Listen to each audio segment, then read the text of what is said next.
Hey everybody, I hope you are having a great day today. It's currently a Sunday, late afternoon for me. I just got back from a friend's house that asked me to work on their 2020 GTX 230. The ski's only got about 90 something hours on it, and they wanted to go ahead and rebuild the jet pump on it and put a new carbon seal on it. The carbon seal has started to fail on it. It's getting a little bit of salt spray on the supercharger and on the drive shaft on the inside of the ski. Plus you see the telltale big black ring all the way through it that is just letting you know, hey, this carbon seal is on its way out, right? So I went over there just a little bit ago, tried to pull the jet pump off, and as soon as I'm trying to pull it off, I can't get it out. Well, kind of a difficult thing once that happens, right? So what ended up happening is that jet pump has been on that thing since 2019, end of 2019, beginning of 2020 when it left the factory. Jet pump has never been taken off. The splines have never been re-greased, cleaned, or anything. So the splines were frozen to it. I didn't have all the tools that I really needed and what would have possibly made it easier to do, or normally would have taken the supercharger off, pulled the C-clip off the drive shaft and pulled the pump out with the drive shaft and then done whatever I had to do to make it work to get it out there. That wasn't the case with this. What I ended up doing is cutting the rubber boot, the impeller boot off, and luckily it was loose. I was able to backspin it off and I could get into the threads and the splines of the impeller, put some PB blaster in there, and was able to finally take like a long screwdriver and bang on it and get it to get out. So I'm going to show you what that impeller looks like now. You can see kind of got nicked up here, but the impeller boot will still go on there, not a problem. I'm going to clean this up where you're not even going to be able to tell that. This impeller is going to get put into a sandblaster anyways, it'll look brand new, but they just wanted a complete pump rebuild. But for 90 something hours, I mean, it is still in really good condition. The wear ring and stuff might be out of spec. I didn't put the feeler gauge on it yet. It might be right on the boundary of that, but it doesn't look like we were getting really any water intrusion on the inside of here. Maybe just a little bit, but we're going to take the impeller off here in just a second and figure that out. And I'm going to show you guys today how to rebuild the jet pump. Now, I've already shown how to take the impeller off and replace the wear ring and everything like that. I'm not going to feature any of that in this video. I'll tag a link in the description to the video I just did yesterday on how to replace a wear ring. Is the exact same thing on a 230 because all of the supercharged skis now all have a 161 millimeter pump with the yellow wear ring. They have the set screws for it. All that procedure is going to be the same. So I'm going to get over here, put this in the vise, take the impeller off, and I'll show you guys what the impeller shaft condition is like. Okay, so we've gotten the impeller off, and you can see, I'm going to zoom in here. You can see right around this edge right here that there is some rust, and once that happens, this outer lip seal right here starts to kind of get worn out, and any water will just pass right through that. So it does look like this one is going to just need to be rebuilt. We've got all OEM parts I just picked up from the dealership yesterday, so we are going to get right into it now. First thing that we're going to do here is go ahead and take our C-clip out. This is just, it's not a C-clip tool, not one of these. This one isn't very good. I bought it from Harbor Freight, doesn't work very well, but I've got a little pair of needle nose that I kind of modified. Let's see if we can get it out with that.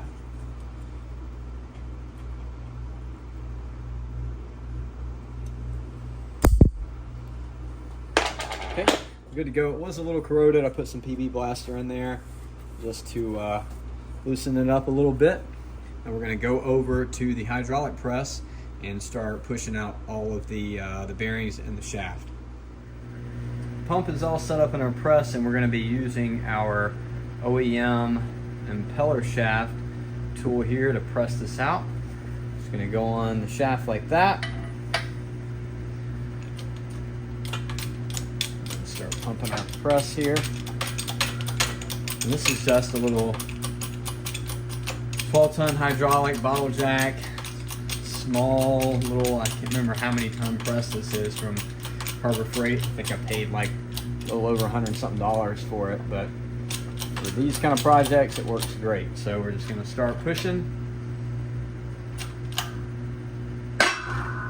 hear it start to pop.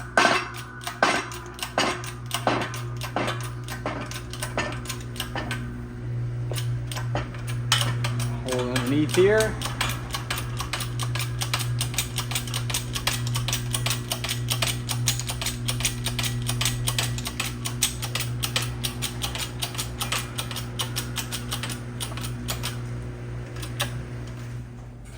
All right, so we have gotten our impeller shaft and the carrier the bearing out. Sorry about that. Could have reused this nut on here. I'm not going to worry about that. I'm just going to go ahead and replace it. I like to replace them no matter what. It's cheap. Just go ahead and put a new one on it. If we're investing this kind of money into it, let's just go ahead and put a new one. You can see why we've got a water leak inside of that pump. The coating that's on here has started to give way. There's rust on here now, and that's starting to eat that inner or the outer seal lip, and which will also go down into the inner ones too. So once that happens, water will start to bypass and go through it, and that's why we're going to have to get new ones there. So yep, good thing we're rebuilding this guy. We're going to keep everything over here in the vise, and we're going to go ahead and take out these two O-rings here.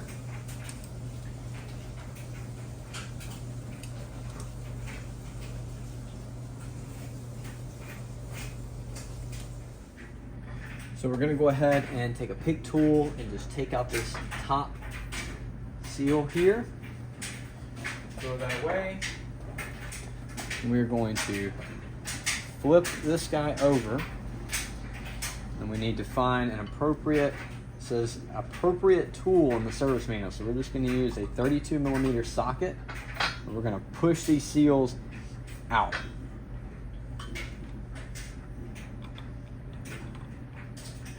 Can't push them from the other side because there's a lip on the inside, and if you use too big of a tool, it's not going to work. 32mm works really well for this.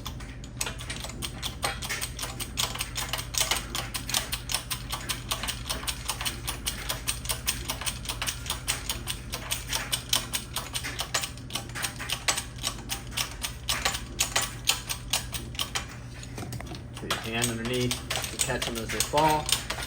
Maybe two of them.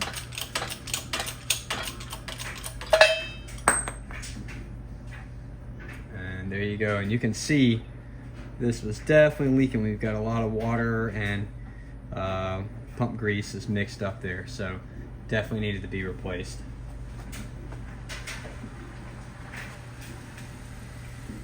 And once you get all the seals out, there is going to be an O-ring on the inside here. We want to go ahead and get that guy out. And now we've got our jet pump. Everything is out in here, so we're just going to take a couple of rags, wipe everything down, make sure it's clean, we get any of our water, anything out, and then I'm going to lay out all the new parts that are going to go for this and start assembling. So here we have all of our parts, and we're going to start from the top, from like where the impeller screws into. We've got the circlip here. I'm going to leave the part numbers for it. Go ahead and unbag everything too. This is going to be our top seal.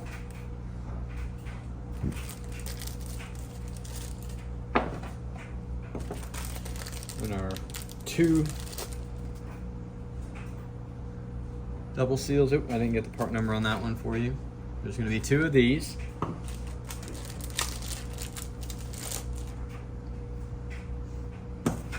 You've got your O-ring. This is that final O-ring you just saw me take out. Sorry I didn't get the part number on that one again, but I messed it up.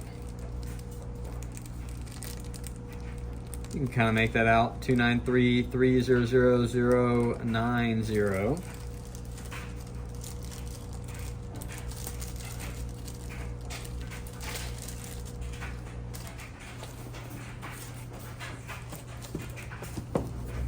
Our impeller shaft here.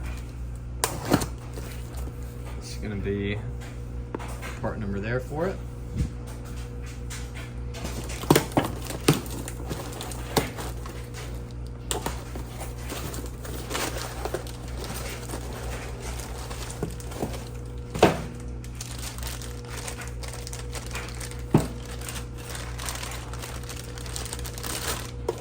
see, this one's got the new coating on it. It's gonna be nice and fresh when we put it all in there. We've got our angle bearing here. And this bearing actually goes in anyway, doesn't matter. Do you need to take this plastic sleeve out?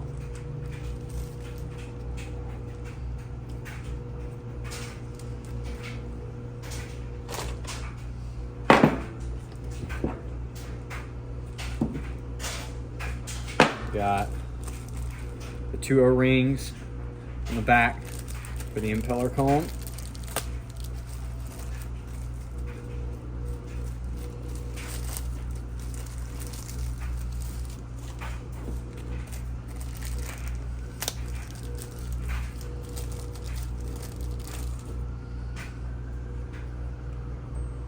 And then the shaft nut here. There is no part number written on it, and these typically come 2 to a bag, so they just gave me 1 of them. But you can look these up pretty easy. Sea-Doo Warehouse, Sea-Doo Parts Warehouse, or Riva Racing. Go to their OEM section, you'll be able to find the part number for that. So we're going to start assembling this, but essentially the way this is going to go is we're going to pre-install the shaft onto the bearing. Then once that is all together inside, these 2 are going to be on the back. This guy is going to screw on to the back of the shaft there. Then you're going to have these 2 seals like that onto the shaft, followed by this one on top. And below that will be the O-ring on the inside, and then our circlip. So it all kind of like that in a sort of configuration. So, all right, we're going to move back over to the press and go ahead and get our impeller shaft and our bearing pressed together. All right, so we're back over on the press here, and we've got to set this up in a specific way. So the impeller shaft tool goes like this. We're going to take this impeller shaft, place the threaded end for the actual impeller side there, and this bearing again can go either way. We're just going to set that on top here, and then this tool has to set on the inner race, so we're going to use the part where this is raised up here.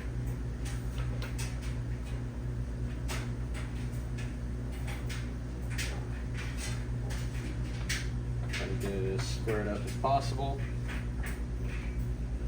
Another plate on top here. Start to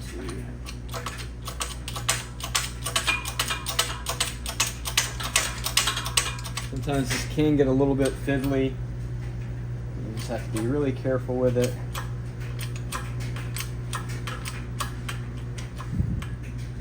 Move to the other side so you guys can see better. You just want to keep going until it bottoms out.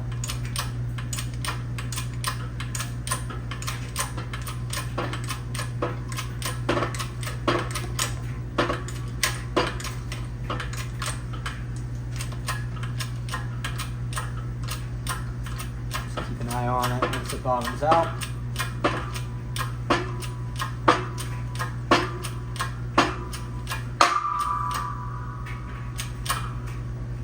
Okay, we're good there. Let's go ahead and loosen our jack. Hold on to everything here because it is a little unstable.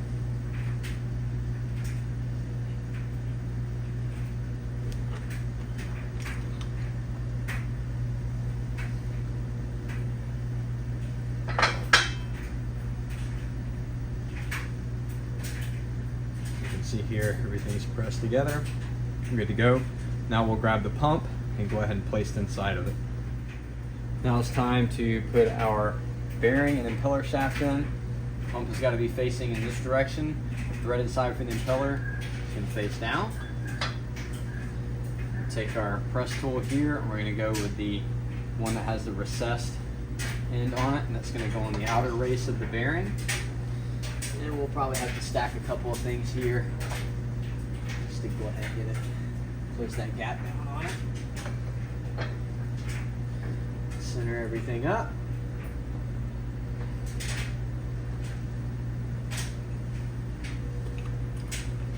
start to press.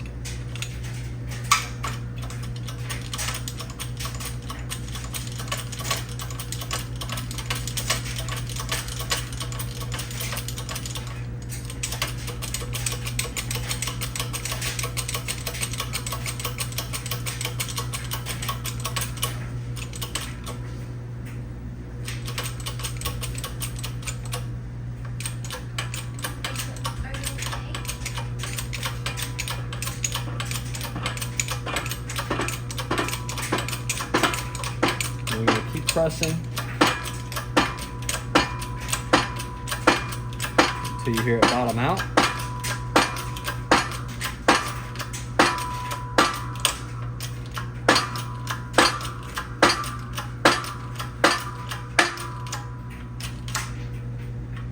We're good there. Now we've flipped our jet pump back over. We're going to get that smaller O-ring, and it's going to go on the inside here. Probably would have helped if I'd have done it earlier. I kind of forgot to do that, but it's when the impeller shaft is out is really the easiest time to put this in, but we will make do. Put a little bit of grease on it. Place it down like this.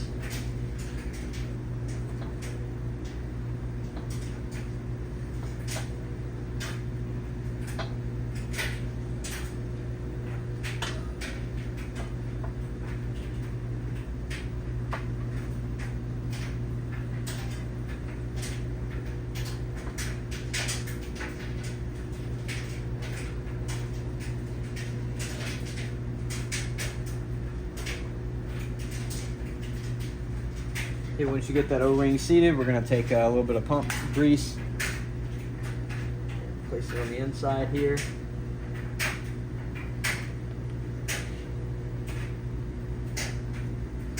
We're going to take one of the big seals,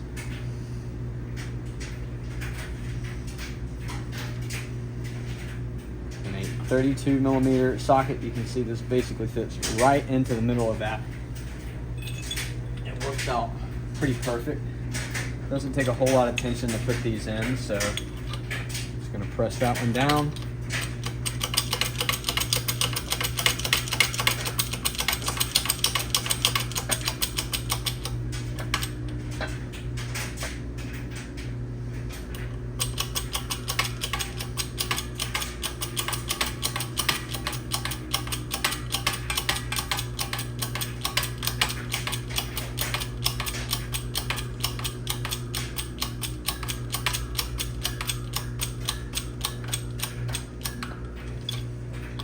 Check on that, make sure it's good.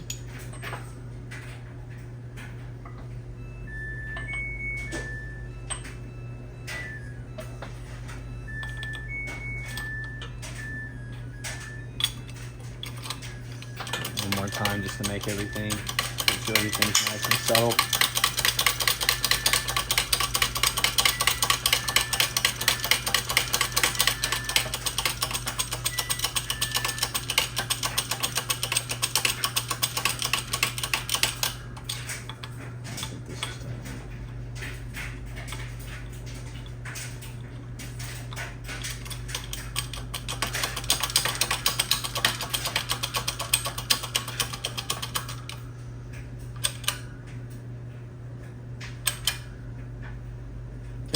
Good. Back that off. Put a little bit more grease in there.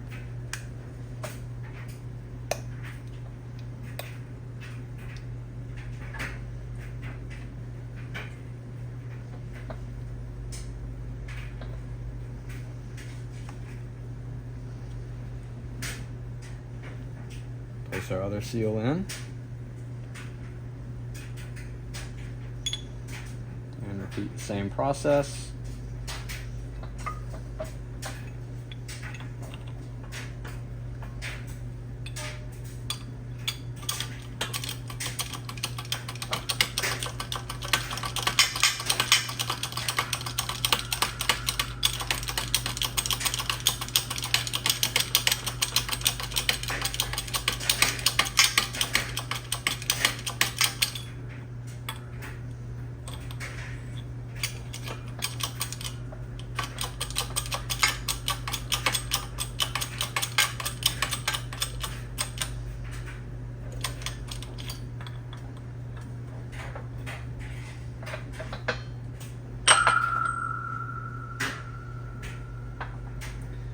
Put a little bit more grease on and we'll put our top oil seal in.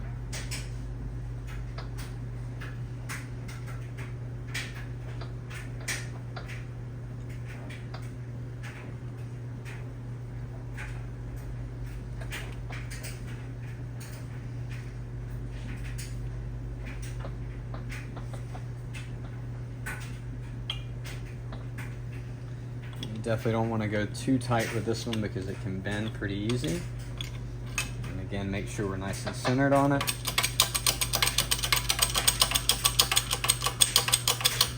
And we're just going to press it until it is past where our circlip would normally go. So we'll pull that out and check. Make sure our circlip can go in there. And we're good to go on that one. So we'll take this, move it back over to the bench, get our circlip in and our other O-rings in.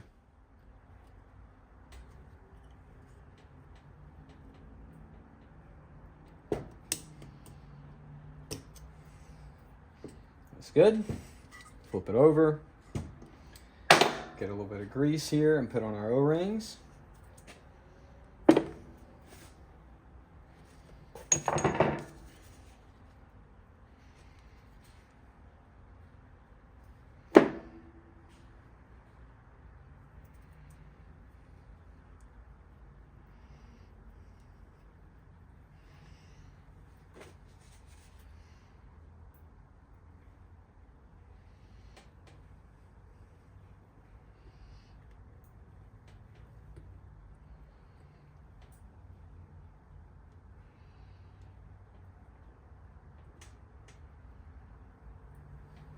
One.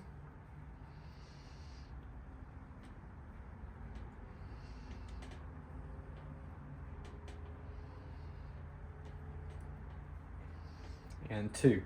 Now we're going to go ahead and start to put our nut on here. We'll just put it on and tight for a second there. Now, the way this works to be able to tighten this down, we're going to take our impeller, drop it back in here.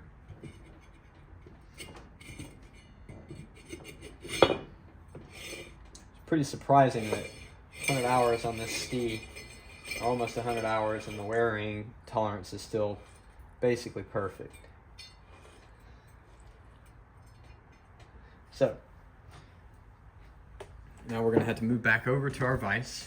Let me zoom out here for you guys.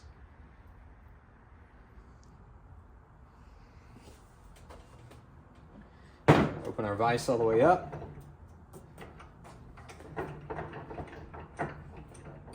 Put our impeller tool in. Flip this upside down.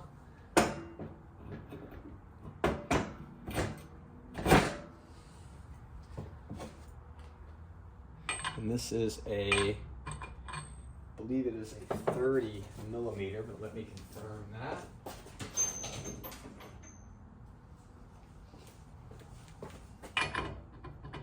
Yes, it is a 30 millimeter. So we're actually going to be torquing down the nut and using the impeller to hold everything in place. So this is going to get torqued to 92 foot-pounds.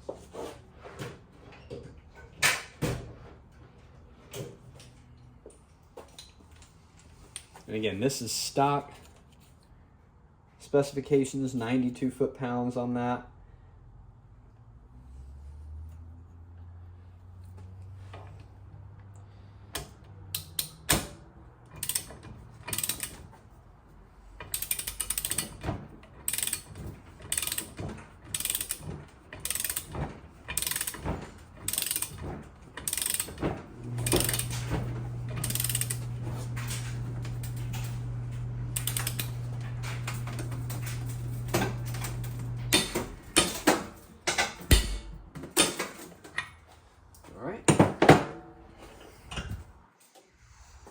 I just realized I did not get that in the frame very well at all, and I really apologize for that.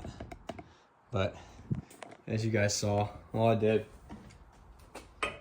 30 millimeter, put it on here, 92 foot-pounds. Take this back out of the vise.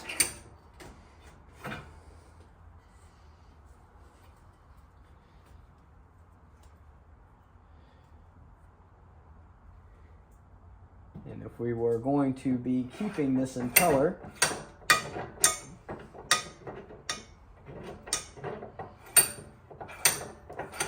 we just flip it over like this.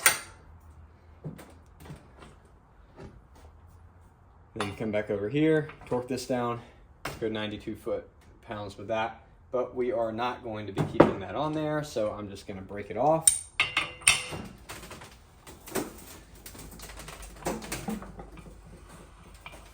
But you do have to torque both. Torque the nut first to 92 foot-pounds, then torque this guy.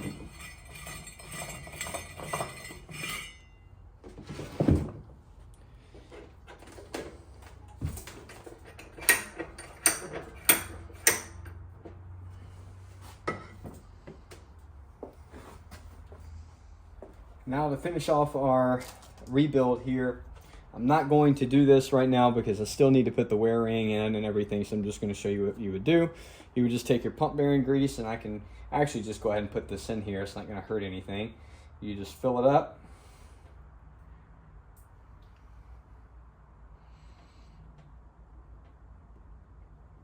Just like that. You take your old grease out of the cone. Go ahead and wipe all that out.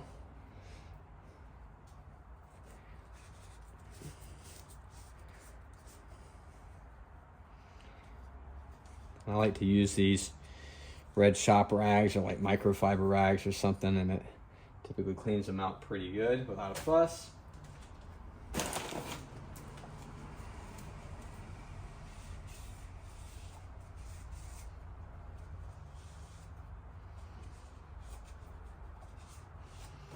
Let me take the rest of our tube here. Just squeeze all the rest of that grease into this pump cone here. Now in the shop manual it's going to tell you specifics of exactly how many ounces and things like that, but I've found that just doing one tube for the whole pump is typically enough. And what you can do as well is you can add some semi-synthetic rear differential fluid and add it to the grease, so it'll actually allow the grease to flow through the bearing a little bit better. We're going to try to get every drop of this out.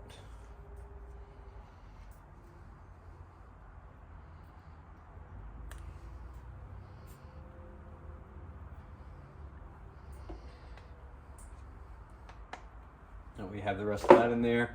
We would just simply put this back on, line it up correctly, put our screws in, and we would be good to go.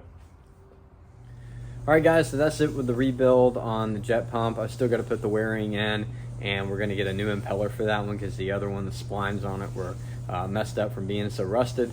So a little bit more work to be done on that jet pump before it's completely finished. That's just simply because I got to get new parts in and put the new wearing. There are going to be a couple more videos coming about that ski. Number one is going to be replacing the carbon seal and how to do that. And then number two, I'm going to be checking the supercharger slip on that one, and it is a 230, so I'm going to be checking that one out. Again, it's got almost 100 hours on it. It's pretty good time now to go ahead and check that and make sure it's good. But again, guys, if you like the video, please like and subscribe. I'm trying to get the followership up a little bit. I've never tried to gain followers ever. I've always just kind of organically put videos out over the years just for information, things that I do. And now I kind of feel like growing it and just seeing what could happen. So I appreciate your support, and we'll see you again next time.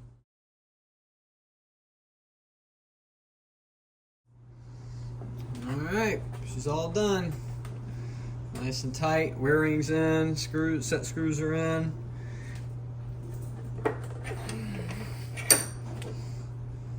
Everything's nice and clean. So yep, just need the impeller now, we're good.